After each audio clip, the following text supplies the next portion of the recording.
intensity. Welcome, welcome, welcome to another installment of Midnights with Marcus Maven.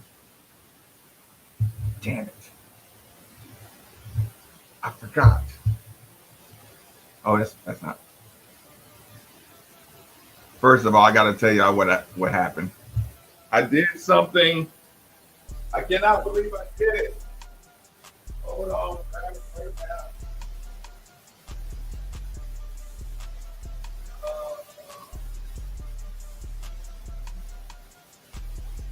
Okay. Gotta be careful.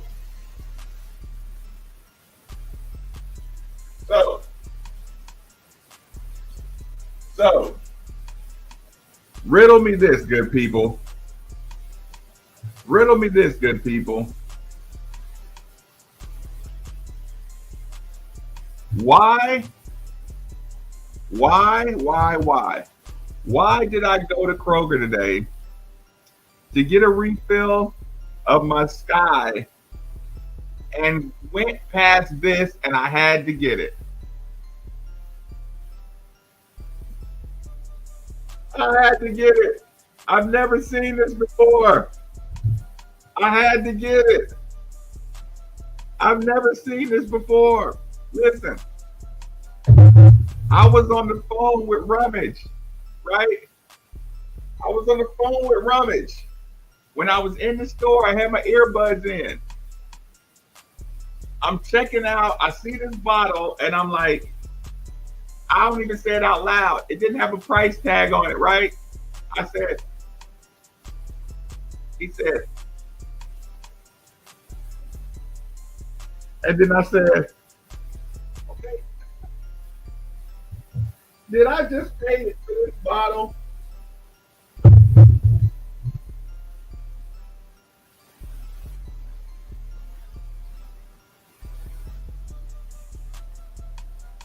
I sure did.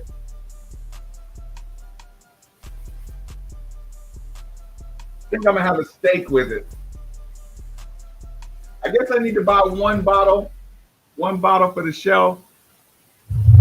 One bottle for the shelf.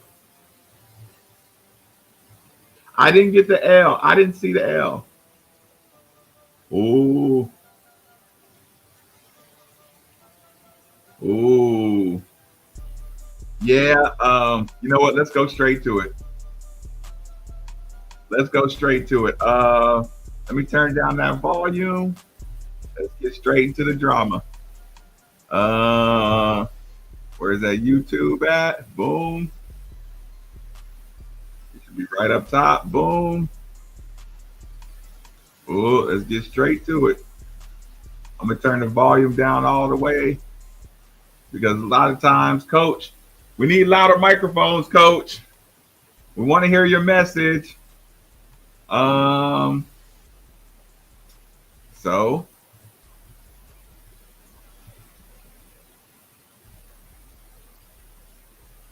let's fire away. And I know they're not going to ask me about last year. Well, I won't ask you about last year. I'll ask you about this year. What do you expect out of this team? And what kind of a team? Do you have any idea? I mean, it's early. Kind of the team, what mold that they'll fit in. Will they run, rebound? They do the things that you want. Great question. For me, from the start of this, from the summer to now, I've been trying to get them to understand sort of my vision for the way that I want to play. And it's not centered around me, it's centered around them. So we have a bunch of players, right? So easily we could have 10, 11 guys that conceivably could be starting or playing. So with that being said, when you have that many guys, you have to dominate the defensive end of the floor. You cannot let teams control the game. And that takes focus and discipline. And I use this word often, desperateness. Thank you. Good call. Facebook, come join us on the YouTube channel. Facebook, we'll break this down. Join us on the YouTube channel, Made for the Ville, Madeforthe. VILLE. Made for the Ville. Facebook, thank you, thank you, thank you, Lonnie. Oh wait, who gave me the message? I want to give credit. There you go, Jocelyn, and everybody else. Let me know. TSF, thank you, thank you, thank you. 3, 2, 1 on Facebook. Removal now. Boom. Twitch removal. Come join us on the YouTube channel. Removing now. Twitter, come join us on the YouTube channel Made for the Ville.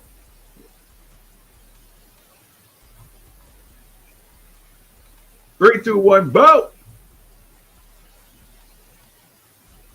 A fixed team picture in an email. Brad, I'm gonna check it out here in a second.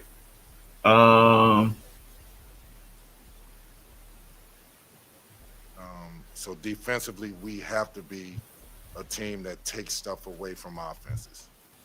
Offensively, we got to be a team that's attacking, that's playing with freedom, that's playing fast, which at times is hard because I'm asking them, and you can see when you watch, the red-white game and the Simmons game, at times they look like they're overpassing. I'm good with that because I'm imagining that we're playing Carolina, Duke, Clemson, really good teams, Pittsburgh, all these really good teams that are really good. You're not going to be able to make one pass and get up a shot. You're not going to be able to run down the court and nobody else touch the ball and get a shot. They're going to be a good defensive team that's going to force you to move the ball. And so that's sort of why I like the fact that they're trying to make extra passes to each other.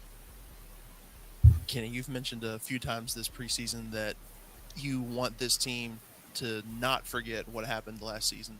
I'm curious, how does a dynamic like that work when you have a team that's mostly newcomers? The dynamic is we put it on the table, which we've done from day one that they walked in here. We've shown film of last year. I watch film constantly of last year to see what we did good and what we did bad. And that's not centered around wins and losses. That it's more centered around what type of stuff that we run that cause people problems. And I want those guys to see it. I want them to understand that this fan base is going to be with you when you're winning. They're going to be with you. So don't look at some of the negative stuff and think that they automatically assume that we're not any good. Understand, just like football, when this is good, they're going to come and support you. That's what the history of this program has been. And so getting them to understand some of this is just what happened over the course of the last few years as a frustration. Now it's time for us, this group, to fix it. And it's the first step. A lot of the things when I walked in the door, we inherited. Some of those guys that we inherited are gone. The mentality is gone. Now we're just starting a new culture. Kenny, you've mentioned so much about the defensive side of the ball. Young kids, they really kind of want to focus on offense. How has this group bought into defense early on? You see it in spurts. You see that we can pick up full court in spurts. You see it. We haven't got consistent at it, and I don't want us to be consistent at it right now. We're learning about each other. We're learning the importance of playing defense. And as we watch games, and as we play games and watch the film of it, we'll understand why we're doing what we're doing. Keeping the ball in front. There was lessons in that from the Simmons game. So I'm working on this drill for 3 or 4 days about keeping the ball in front, called a retreat drill. Well, Tylor is constantly trying to get a steal like he's in high school. He doesn't know yet. He's going to learn the discipline of having active hands and keeping the ball in front and retreating with his hip square. Once we learn that and get it and it becomes second nature, we're going to be a really good defensive team because we have length, we have shot blocking, and we can play all over the perimeter. Kenny, when you look at last season, and not even necessarily what happened on the court, but off the court for you, you've been in the game a long time, but being a head coach is different. The responsibilities are different. The day-to-day is different. How are you different going into year 2 than what did you learn from that experience last year? I learned that the people that are with you are going to be with you. The people that aren't, don't worry about them. My job, the main thing I take away from it is um, I had an obligation to the young people, whether I recruited them or brought them in or not, to love them, to be good to them, to not take my frustrations out on them. And I didn't. I treated every kid with respect. I disciplined them. I wasn't happy at all times with them. So I take that away knowing that I did right by them, which helps me sleep at night because that's somebody's child. And if any of us in this room have ever been mothers or fathers, I hope that we would understand that what it feels like for your child to be hurting, for your child to not have success, your child to have doubt, your child to not believe in something. Well, my job is to make sure that I inspire your child. I do right by your child. Doesn't mean we win or lose games, but it means I discipline you to do right. And that's what I feel good about.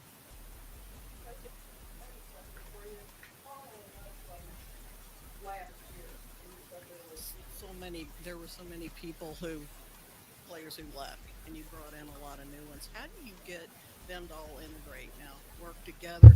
Do you see bonds forming between certain players? How do you get them to work together and depend on each other? I think the great thing about the group that we brought in, it was talked about in the recruiting process.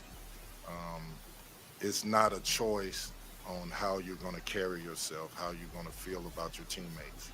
It's not.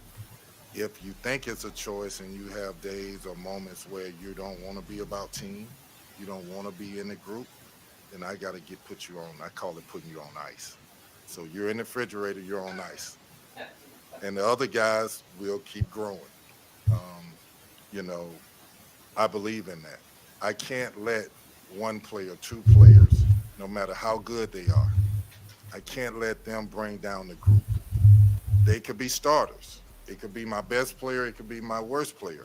I don't care. I know that I can't let the group suffer. And so I try to do a good job of being honest with them. And I think that's how, just being honest and real, I think they earn respect for you for doing that. We call that the Look doghouse. at your team offensively. What do you think the strength will be on the block, beating people off the dribble, shooting the ball from the perimeter? What are you most encouraged by, and what concerns you? It's hard to say because in the drills and in the practices, we shoot the ball really well. We shoot the three well, but I also have wings and guards that can post up to go along with a 7'1" kid, and Brandon, who, you know, when he's right, he's a force in the paint. That's Louisville, So wings and guards that we can look post like we're up. versatile and that we can score everywhere. But I got to see it against elite competition. And until we play elite competition or good competition, then we'll find out then. We talk a lot about the group you brought in, but to get to the point where you had that group together, how difficult was it, the ups and the downs of the off season, because you were in on other guys may have wanted to come that you didn't feel like fit the thing. How difficult for you was it to put this group together? Great question. It was hard to put this group together coming off what we came off of. I don't think it gets talked about a lot for whatever reason. Doesn't matter why it doesn't get talked about. You know, to win 4 games and to go.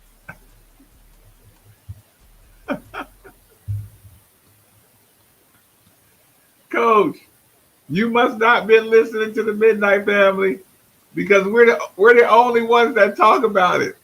Coach, I know you say you don't hear the buzz, but we agree. We all agree with you. It does not get talked about enough. How do you win 4 games and still end up with this class? And we should have Trenton Flowers right here too.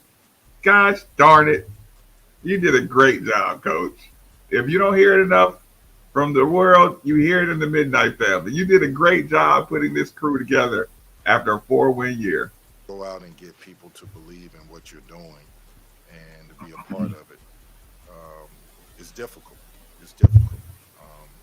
But it also goes to show that by being honest, by being genuine, by putting young people first, um, they will buy in. They will come and be a part of what you're doing once they see it. Louisville is a great place to play college basketball, a great city, a great community for basketball. Um, but it also um, is a place where you got to be committed to basketball. And when you're not committed to basketball, you're going to hear about it, which is normal. That's the way it should be. That's what makes this a great state. It's a basketball place that, and not that it's not football, but it's a great state where basketball, the history of Shout out to basketball Albert is so Cross representing the Cardinal Bird. unbelievable. Hey Kenny, Kenny, you've- when I was talking with Mike and JJ yesterday, they mentioned Sky and Trey as being two of the guys who have been, very vocal leaders on this team so far. What about them as people makes that process easier when you come in from new teams and then you're now taking on the vocal role to try to push others to get better? I think for those two in particular, I think being in those roles where they may or not have been happy at times helped them. The experience of being in college helped them. Um, and I think they bring that to the table, which makes us better. They both have a quality that I look for in players. They're givers. So some people recruit based off of can he shoot, can he rebound, what is his numbers, what is his analytics. I need guys that are givers. I need spirit children who have a spirit about them that everything about them and around them lifts up the room, lifts up a team. I need guys that are more concerned with their play in conjunction with the team than themselves individually. I think these two kids fit that. They're givers. Kenny, you've talked about the eye test a lot with this group when it comes to fans watching the product. I'm curious if they apply that to watching you coach, the game plan, the approach. What do you think they'll notice about your growth in year two? I hope I'm a little more positive. I hope that my body language can be better. It was torture at times to go through that. It was hard. I never lost like that before, but it also, I learned from it. I learned that I can't take it personal. It wasn't about me. Now, some people will say it's about you, but it's not. It was never about me. When I took this job, I told this community. I really believe him when he said that. I need everybody. Well, some people just. I really believe him when he said that. Or I thought it was kind of cliche coach speak at first, but when we had dinner the other night, he talked about the situation, like really honest about his situation and coming here and like when you think about taking a job, you know how you come in and check everything out and then you evaluate the thing and say, okay, this is what I would have to do to make this thing work. You know what I'm saying? And you see what's going wrong and you see that, you look around, it's like if you got to go flip a house or something or buy a house, you start looking around and you be like, ugh, do I want to take this project on? Like he really had to go through that. And then you found out how many people, was like, you got to do this. You know what I'm saying? I believe him. I believe him. He really did it for not himself. Decided I was making it up and they jumped off. I didn't need them anymore. So for me, I think that what I want to do is be able to have fun with kids, have fun winning, have fun dominating with kids. I tease them sometimes and say, listen, I'm the coach that wants to be able to talk trash with you to the opponent. I want to be that kind of coach. Let's laugh and joke and running by the sideline and me tell them, yo, we about to score on you right here. I'm that kind of coach. That's what I want to do. And hopefully they can help me do that. Kenny, going back to the versatility bit, How much do you think this team has improved in that department compared to last year's team on either end of the court? I just think that, we have a different group. We have a different chemistry. We have a different basketball team. We have guys that are in the gym. We have guys that I purposely make things hard so that I can see personalities. I can see character. And then I can see lack of character. When I make things hard, I see them huddling up, saying, okay, let's huddle up. He's going to run us again now. Like, please, guys, let's make sure we focus. Let's make sure we have great energy. That's a sign for me. At times in the past, it's been more splintered. You hear arguments. Those days are gone. Nobody's really arguing like that. So that gives me hope that we are coming together. We're learning about each other. And when things get hard, they gravitate to each other. Kenny, Kenny, maybe as a follow-up for you now as a coach, since last year kind of was the group you said you inherited, and you might have had to accept a few things. For this group, now that you have the group that you want, what are some things that now you say you won't accept it if you see it out in practice or during the My pet peeves are confidence. Another one is conditioning. And then the third one is sharing. Those are three things when I look at the team, I got to see it every day. So when you shoot a basketball, I don't want you to shoot shots that you can look at the kid and know he doesn't believe it's going in. Because if he don't believe it's going in, you know what it's doing to me, and I know what it's doing to you. I don't want to see players on their knees, like showing that they're winded, that they're tired. We work too hard for that. In our practices, it's intense, it's long, it's hard.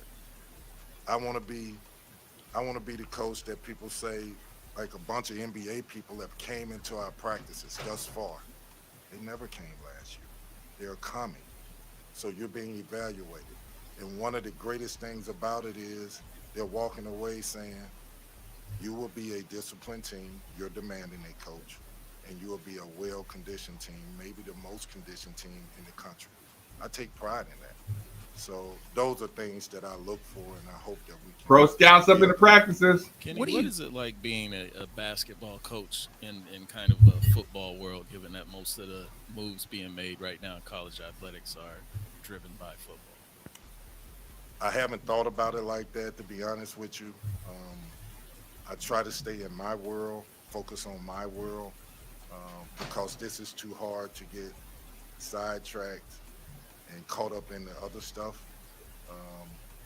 I have a really hard job, and that hard job is requiring me to really change the culture of this brand and bring back the history of what made Louisville great. If I get sidetracked with all the other stuff that's going on, I couldn't do that. I couldn't do it. It's too hard. Kenny, Kenny, talking about last season, a lot of people have focused on what's happened last year and just having the opportunity to turn a page. Is this almost kind of a fresh slate for you at Linklater? Do you feel pressure going into this year and trying to avoid what happened? I don't feel pressure. I feel like when you look at it genuinely, honestly, it's the first step. The first step. This was broken, right? It was broken on a lot of different fronts. So to watch it, see it, evaluate it, figure out how do you fix this, how do you change this, has been hard. So I feel like we've taken a major step in the right direction. I want people to watch us and say, it looks different. That's why I keep talking about the eye test. It feels different. The energy's different. And then people will understand that we're headed in the right direction. Kenny, what do you need to get? You've been waiting for a minute to get to me. What do you need to get out of Brandon for this team to be as good? I mean, do you agree that sometimes it looks like he doesn't affect the game when he's out there, but he clearly, you have confidence in him that he should be that player. And have you seen it in practice? I mean, have you seen demonstrated performance that he can't do that? I'm hoping that he can do that. I push him to do that. I challenge him to do that. I'm not giving up on him.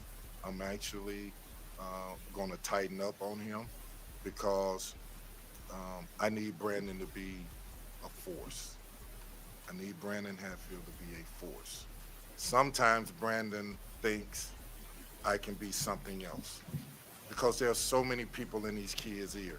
Maybe you can be a small forward. Maybe you can be this. Maybe you can be that. Brandon Hatfield has been told by me, you have to be an elite rebounder. I need to be able to switch 1 through 5 if you're playing the 5, 1 through 4 if you're playing the 4. And there should be no different than a point guard guarding him and you guarding him. You have to move your feet. You have to be an excellent screener. Excellent.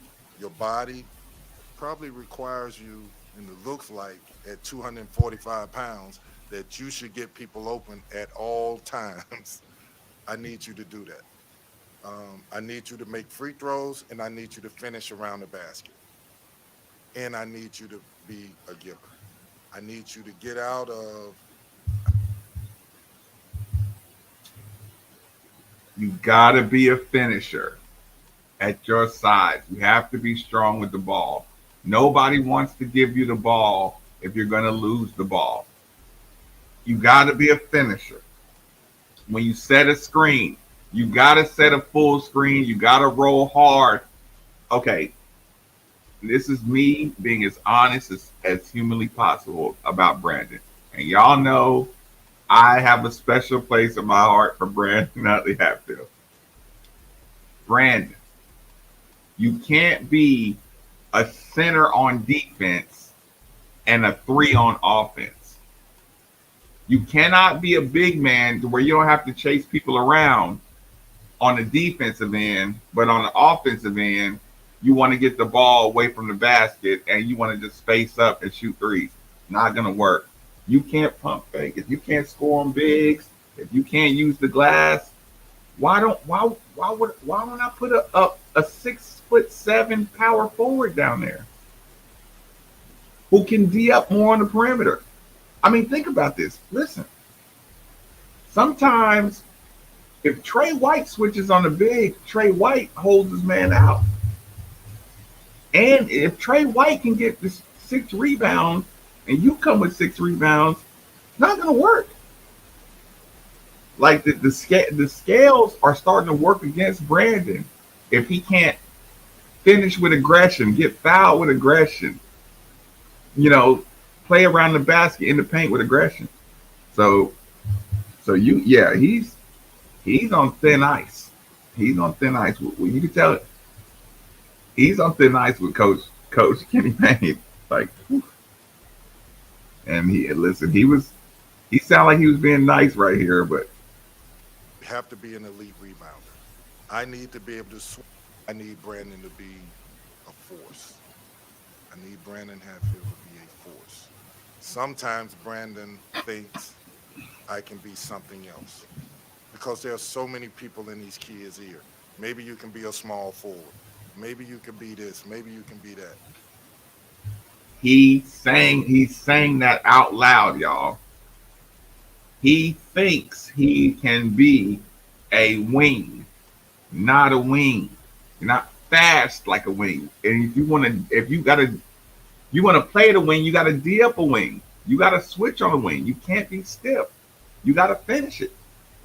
There are wings that are as tall as Brandon that are true wings that can D up wings and attack the basket and finish around the basket. Listen, y'all, Coach is giving y'all some behind the scenes talk right here. He got people in his ear saying he can be something else. You can't get to the something else till we know you can do this. Sometimes Brandon thinks I can be something else because there are so many people in these kids' ear. Maybe you can be a small forward. Maybe you can be this. Maybe. One of the big problems is you say, hey, trainer can do that. But trainer got to finish around the basket. He got to be strong with the ball. He has to be able to stay in front of a wing. The people who really like Brandon or JJ, if whichever one of them really decides to get serious on the defensive end and get in the stats and really commit. JJ still standing straight up. Brandon still standing straight up. Whichever one of them commit to the defensive end, one of them gonna have a bad ending to this. You know what I'm saying? Every possession, either JJ or Brandon standing straight up. You know, not having active hands. They're not committing. So it just kind of sucks for us. There's two people at that spot with the same behavior. You know, it's like one of them is gonna wake up and realize, or Manny is gonna get active hands, and we'll be looking at JJ and Brandon, and we'll be cheering for them to get in the game. It'll be irritating, but you're starting to come to that point in the road. Maybe you can be that. Brandon Hatfield has been told by me, you have to be an elite rebounder. I need to be able to switch 1 through 5 if you're playing the 5, 1 through 4 if you're playing the 4. And there should be no different than a point guard guarding him and you guarding him. You have to move your feet. You have to be an excellent screener. Excellent. Your body probably requires you, and it looks like at 245 pounds, that you should get people open at all times. Yeah, Jeff left. I agree. Do that. I need you to make free throws, and I need you to finish around the basket. And I need you to be a giver.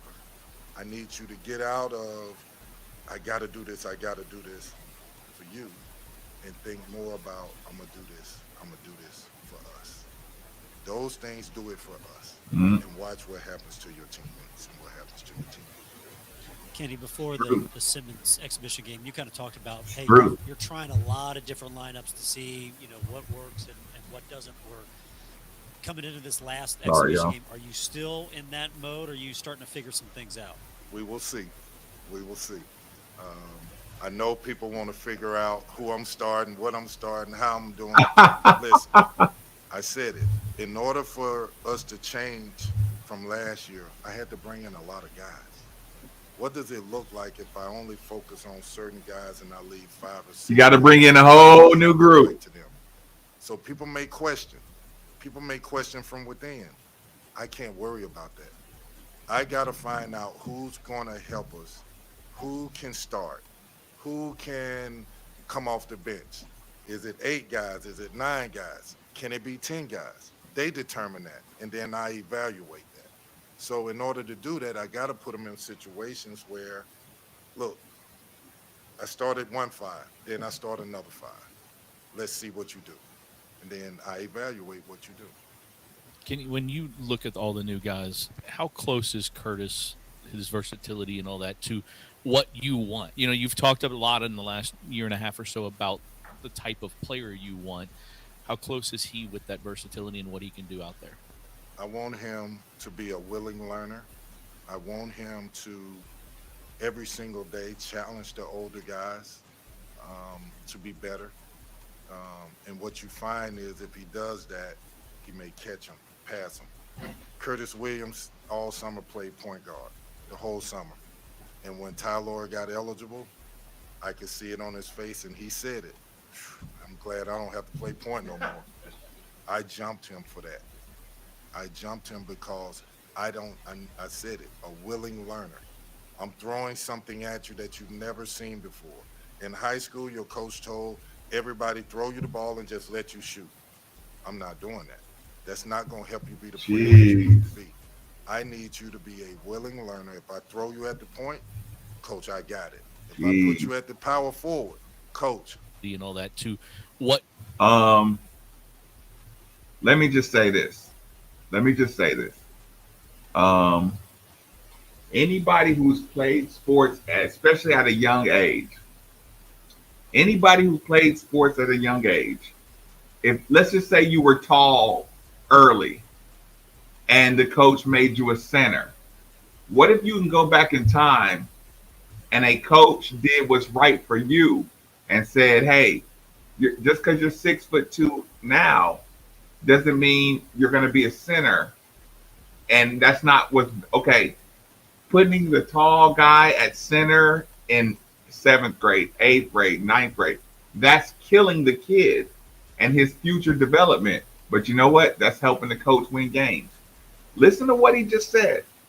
I'm putting Curtis Williams at point guard so he can develop skills he needs, to help the team down the road, to be a professional athlete down the road. If you had an adult to do the right thing for your career when you were younger, tell you, hey, you're not, you're never going to do this. This is what you're going to have to do. I mean, think about all the people in here. It would have changed your lives, your futures. If your either parents or coaches or people would have said, hey, this is not going to work for you long term. I mean, I'm sure everybody in here has one or two things like, I wish somebody would have put me in the right spot and made it more serious for me and made me more uncomfortable. I mean, listen, there are some parents who just went overboard, blah, blah, blah. I get that. But most of y'all in here tonight can say, okay, if somebody would have told me, would have took it a little more serious to make me uncomfortable, especially if you had good, caring parents. I wish they'd have made me a little more uncomfortable right here. Maybe, I was talking about this last night. If I had bad grades or bad progress report, I would get grounded for 2 weeks. I would probably serve about 3 days of that 2 weeks. And my dad would be like, boy, get your ass out of here. My dad would just be sick of seeing me in the house. And he would just be like, get your ass out of here. And in hindsight, I'm like, maybe if he would have just held that 2 weeks punishment one time, I would have been a little better in my academics. But my dad just couldn't take it. And it's a great dad, but it's like, no, he just kind of took the immediate route instead of the long-term route. So point being, putting Curtis Williams in an uncomfortable position and just hearing him say, I'm glad I don't have to run the point anymore. It's like, boy, I'm trying to make you a pro by putting you in at the point guard spot. Trenton Flowers just left here because he wanted to be a point guard. And you in here talking about you glad you don't have to be a point anymore? That's why he say he jumps on them. Like, no, that's not the mentality. You need the challenges that I give you. That's why I'm Kenny Payne and you Curtis Williams Jr. Sorry, y'all. This end of rant. You want. You've talked a lot in the last year and a half or so about the type of player you want. How close is he with that versatility and what he can do out there? I want him to be a willing learner. I want him to every single day challenge the older guys to be better.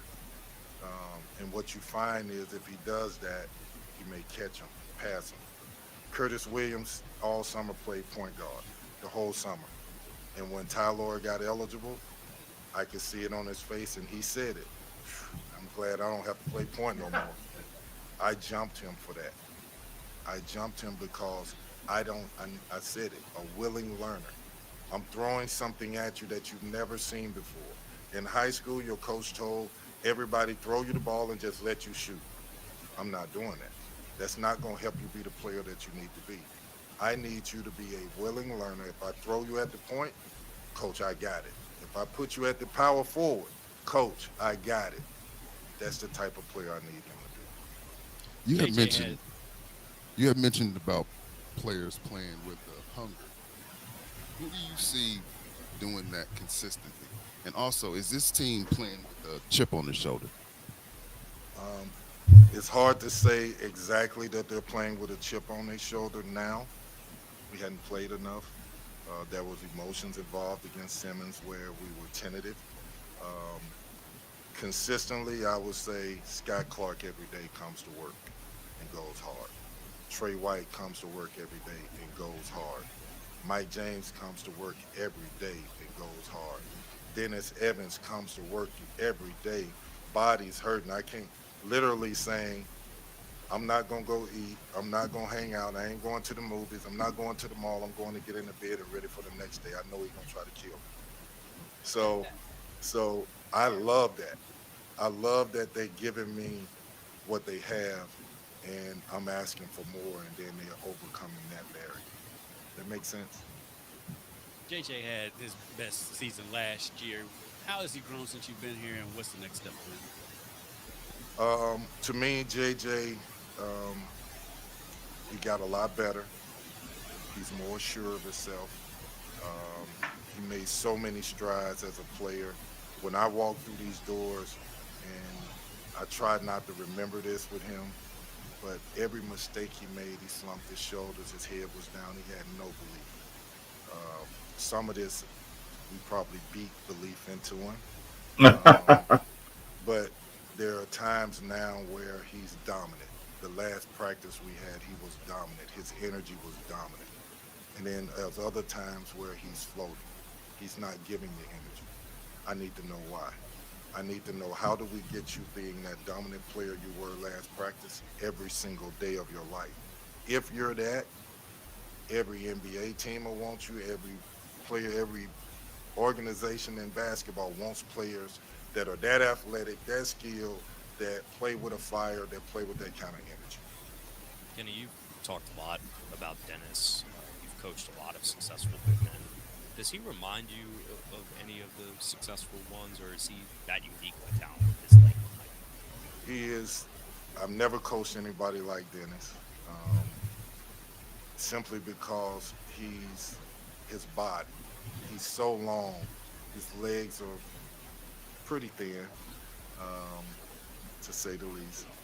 But he has ways about him that influence winning. The way he blocks shots, the way he's catching the ball and finishing around the basket, dunking everything that he can dunk. I've gotten hundreds of calls just off the 2 times that we played, what people have seen, saying, Kenny, he's gotten better. He's gotten a lot better. Well, 2 things with that. How was he before? And then he has really gotten better. And he's embraced getting better. I'm on the big guys about setting screens, and then I watch film, and his small frame is hitting people. And it's hurting him just as much as it's hurting his defender. Is he setting better screens than Brandon? And getting out of those screens and getting to the rim and catching lobs. I like that. And Dennis hasn't even touched the surface of how good he's going to be. We just got to continue to pour water on him and continue to let him grow. Kenny, how much more aggressive is Mike James in this preseason compared to last, considering he was coming off of that Achilles injury last year? Me and Mike James yesterday had the pleasure on the plane ride to Charlotte. We watched the game together. And I'm like, Mike, look at the way you're moving. Look at the way the guy back cut you and you was lost. Why weren't you alert to see a man in ball? Why you can't separate running the floor? His words, Coach, I was fat last year. And I said, okay, I give you that. You was fat. But are you better now? And he had the best body on the team last year. I know he's better.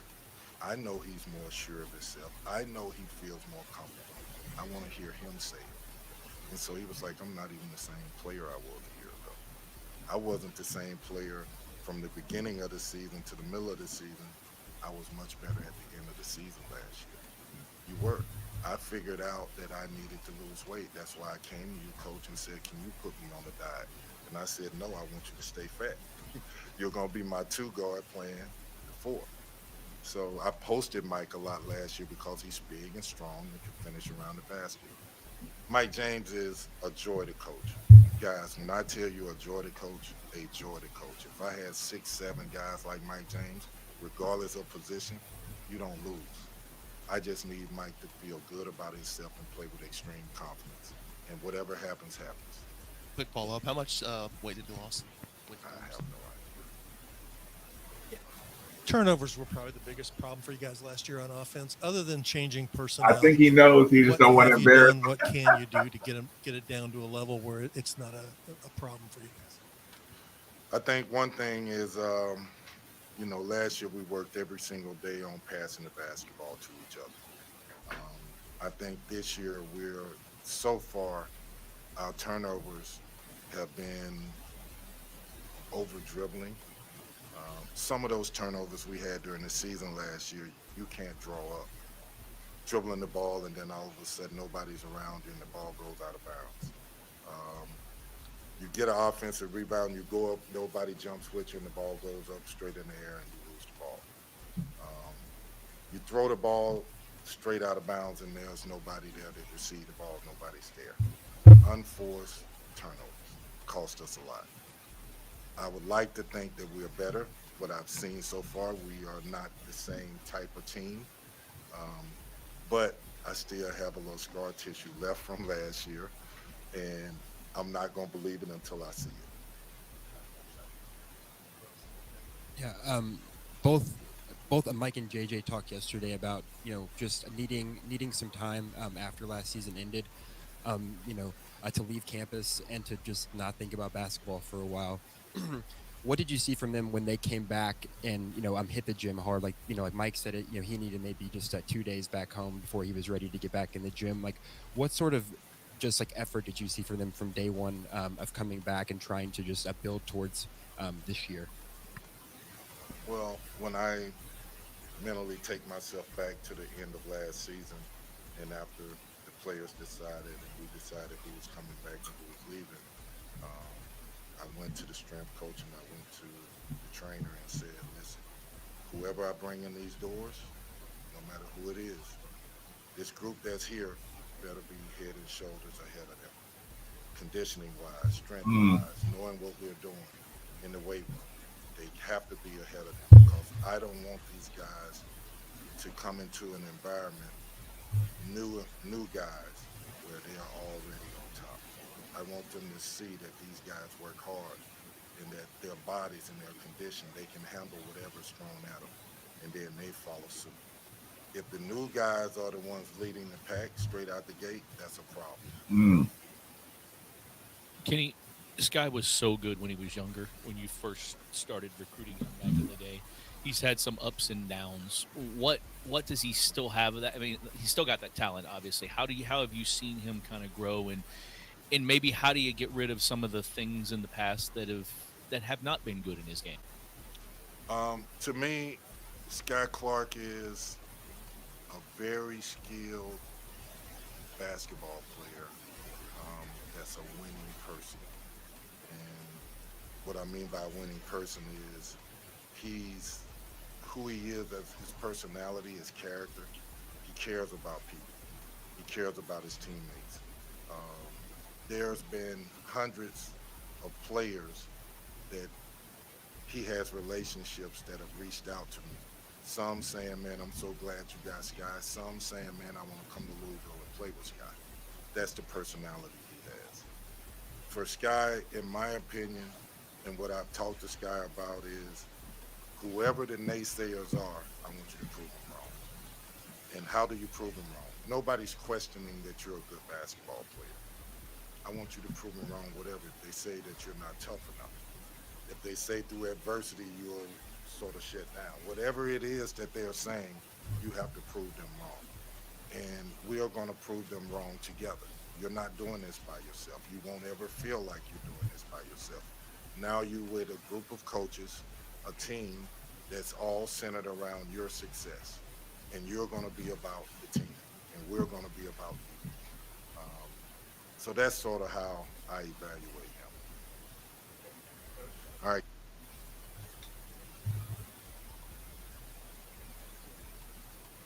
Desperation. The last step to getting full desperation is coach benching people and forcing desperation. That's the last step, in my opinion, right? Again, it's easy watching games right now, watching games and picking apart every little thing. But if you don't if you don't look and see how many things are being done better, how much better the passing is, how much better the rebounding is, how much better the attitude is, how much better the, just everything is. You're gonna miss the show. You're gonna miss the show if you're just hell bent on finding everything he's doing wrong. You'll miss the sport. I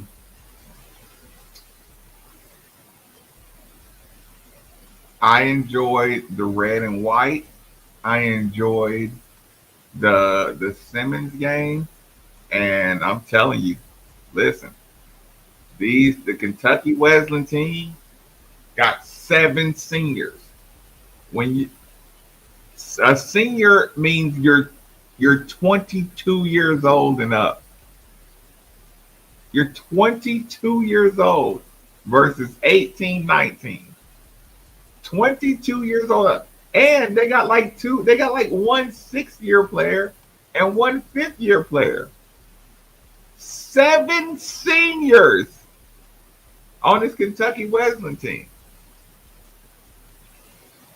I'm like, Coach, you should have made that a secret scrimmage where you bring in 7. Do you realize when you have a team of 7 seniors, they could have gotten They could have got in the gosh darn TBT tournament. The people that won the TBT are like 6-year seniors.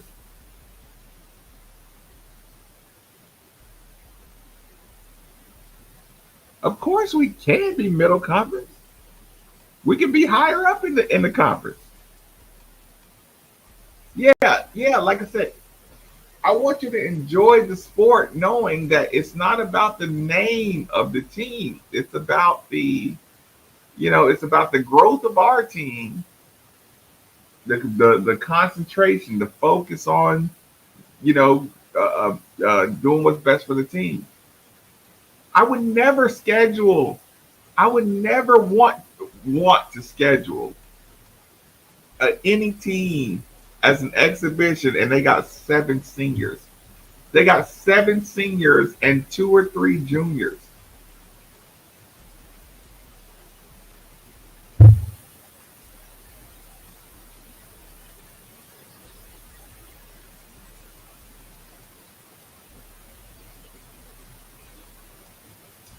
I would never want to play a European who played for FC Barcelona. I would never want to do that. I wouldn't put my kids in that position. Why is that? Because I went through it. Again, like I said, it was terrible. I lost to Athletes in Action or another exhibition team, right? And I remember the point guard of that team was a guy who won a national championship. And everybody was like, how did you lose to that team? I was like, that dude won a fucking championship in college. This not just some bum exhibition team. It's either Sherman Douglas or Ramil Robinson. Now, if you want to go backtrack and find out which guy it was, but when you lose to a guy who's won a championship in college, it's like, no, that dude's different. It's like, don't make comparisons to this team and the TBT team. Because imagine coaching Russ Smith and Peyton Siva. You know what? It's going to be really easy to coach Russ Smith, Peyton Siva, and Shane Bohannon. Those dudes were dogs. When you hear about Peyton Siva's story, he's an animal. Russ Smith, y'all hear his dad when he comes on the show? Russ Smith is an animal. Shane Bohannon's upbringing, he's an animal.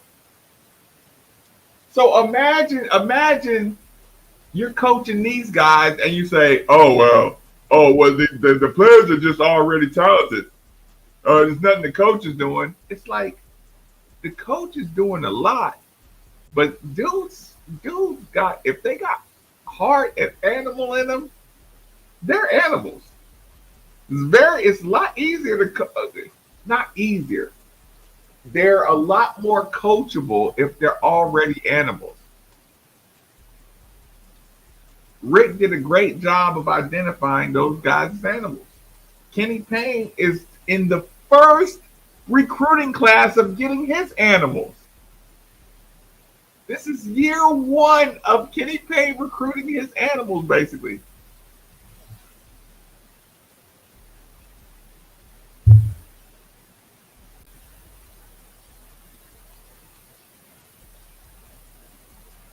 Listen, Red State, I agree, but if you smoke 7 seniors, that's a good game. You bring them in here and you smoke them, that's a great job. If you bring 7 seniors in here and you beat them by 8, I'm gonna say, shit, good job. Those dudes they ain't no punks. They ain't no punks. You know?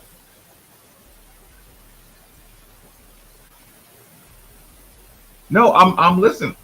I don't want it to be a good game. Listen, I want it to be a blowout, and I want people to get mad and say, "Oh, Marcus is excited because they beat Kentucky Wesleyan." And it's like, yeah, because y'all don't know basketball. And then listen, and then I look forward to, after we beat them by 40, I look forward to the clips of what we did wrong, or listen, how we weren't intense while we were up by 35 points. Listen, I'm gonna look forward to enjoying that on social media and in the message boards, because people don't understand. It's hard to play intense defense when you're up by 25. And everybody's gonna say, "Oh yeah, you should still play 100 miles an hour. You should still play 100 miles an hour when you're up 30. Never let your foot off the gas." And it's like, yeah, have you played before? Like, don't you know how hard it is to play intense when you're up by 40 points? Right? No. Listen, anybody. Listen, this is not a Lieberman thing. This is not. I mean, listen. Way before Lieberman did, put his things up. It's just the urge to point out something bad. I went through it with Mac. I went through it with Padgett. I went through it with Rick. I went through it with everybody. Rick Pitino's guys aren't doing this. Yeah, they just won by two. Listen, I went through it. Rick Pitino just won by 25. And I get on social media and it's all about what Rick didn't do, what his team didn't do, what his guys didn't do. So yeah, like don't think this is a Lieberman thing or anything like that. Twitter tells me what every coach didn't do, no matter what the result. Every single time. Every single year. Coach Mack is number 1 in the country. Yeah, make sure you point out to me that Coach Mack's teams don't get a lot of turnovers and they don't do this. So later on in the second round of the NCAA tournament, Chris Mack is going to fail because of this. Like I've been, yeah. So yeah, none of this bothers me because I've seen it before. Oh, let's wait for the late season swoon. Oh, well, if we look at Chris Mack and his history at Xavier, he had a good team then and he lost in the second, round of the NCAA tournament. So we're just going to wait. It doesn't matter he's number 1. We're just going to wait until the second round. And if he wins, we're going to wait for the third round. It's like y'all hear that talk?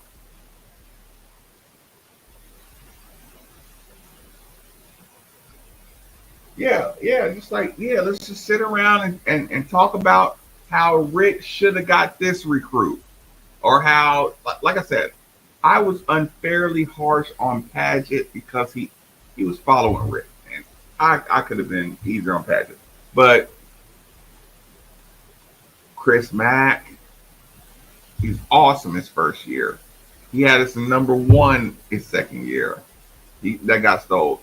Listen, he saw the transfer market was going this place. He was adapting to the transfer market. Oh, oh my God! What are you supposed to do with that? That's why I was barking at Steve today. They baited Steve, and this is a good back and forth between me and Steve.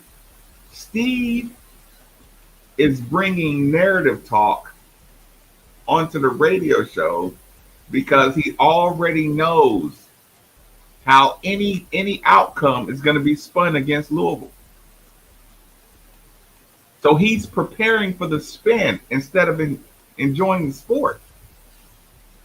Most of everybody in here, like, we enjoy the sport, but we're preparing for the spin.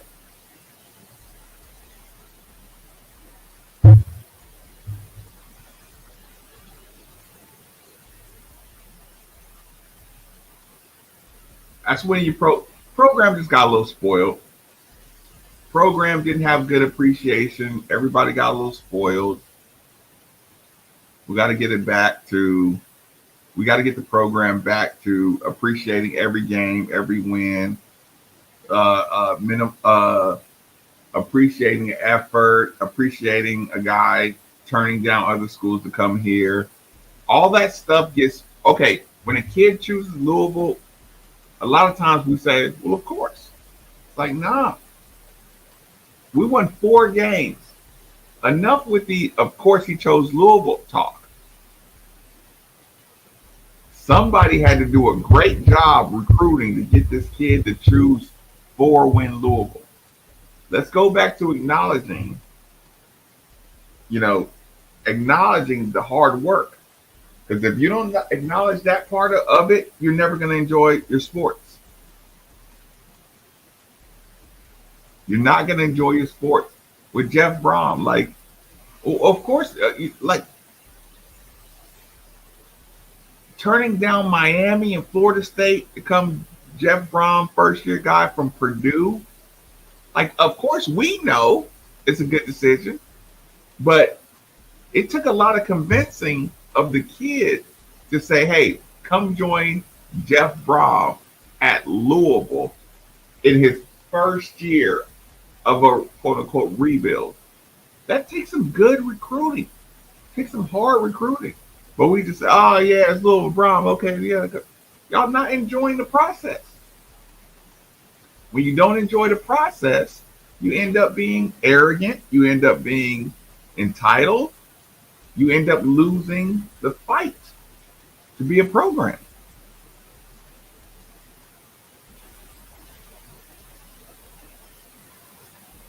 And Red say, I don't even want to get into the comparison game, but you're right. Okay, everybody, get out of here. Enjoy your evening. I'll see you tomorrow night.